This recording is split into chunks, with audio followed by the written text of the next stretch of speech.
Hello दोस्तों, आज मैं आपके लिए लेकर के आई हूँ सावित्री की कथा, जो वट सावित्री वाले दिन की जाती है। चलिए स्टार्ट करते हैं।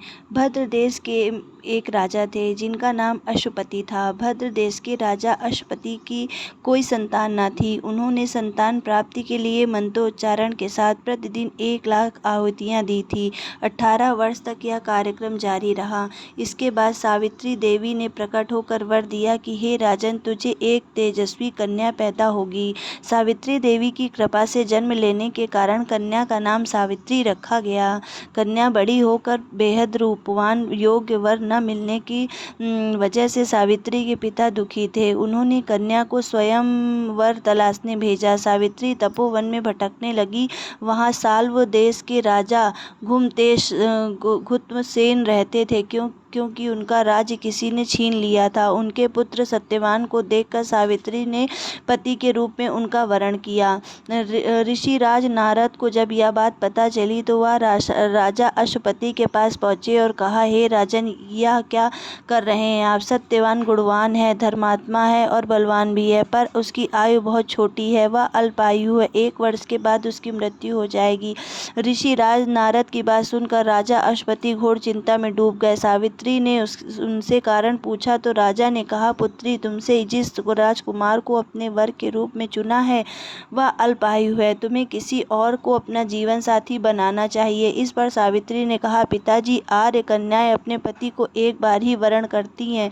राजा एक ही बार आज्ञा देता है और पंडित एक बार ही प्रतिज्ञा करता है, और कन्यादान भी एक ही बार किया जाता है। सावित्री हठ करने लगी और बोली, मैं सत्यवान से ही विवाह करूंगी। राजा अश्वपति ने सावित्री का विवाह सत्यवान से करा दिया। सावित्री अपने ससुराल पहुंचते ही सास ससुर की सेवा करने लगी। समय बीतता चला गया। नारद मुनि ने सावित्री को पहले ही सत्यवान की मृत्यु के दिन के बारे में बता दिया था। वह दिन जैसे जैसे करीब आने लगा, सावित्री अधीर होने लगी।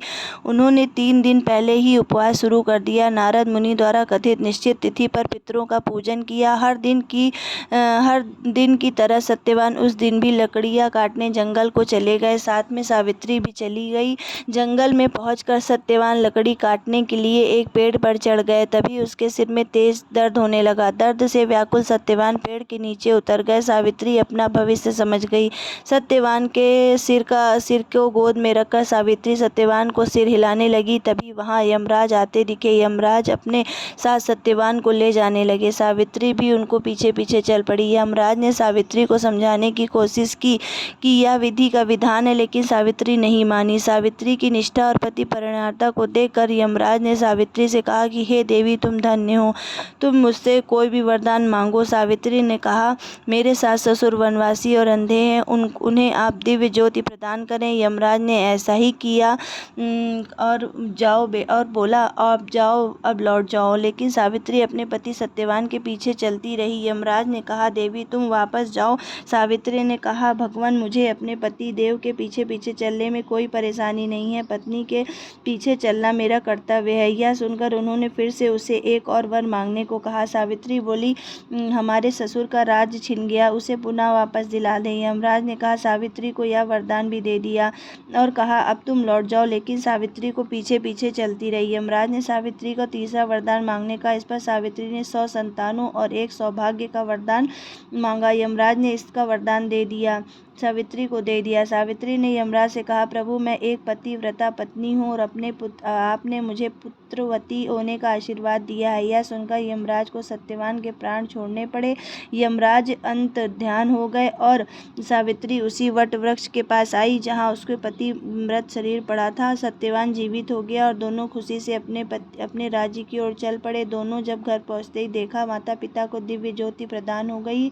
इस प्रकार सावित्री सत्यवान चिरकाल तक राज्य सुख भोगते रहे।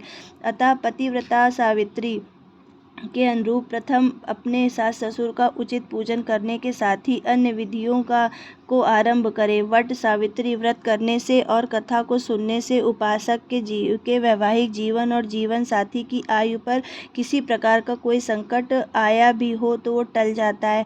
बोलो सावित्री माता की जय। जैसे सावित्री जी का सौभाग्य अमर रहा, वैसे सुनने वाले सभी हमारी सौभाग्यशाली स्त्रियों का सौभाग्य अमर रहे। अगर मेरा ये वीडियो आपको पसंद आए तो इस वीडियो को लाइक करें, मेरे चैनल को सब्सक्राइब करें। धन्यवाद।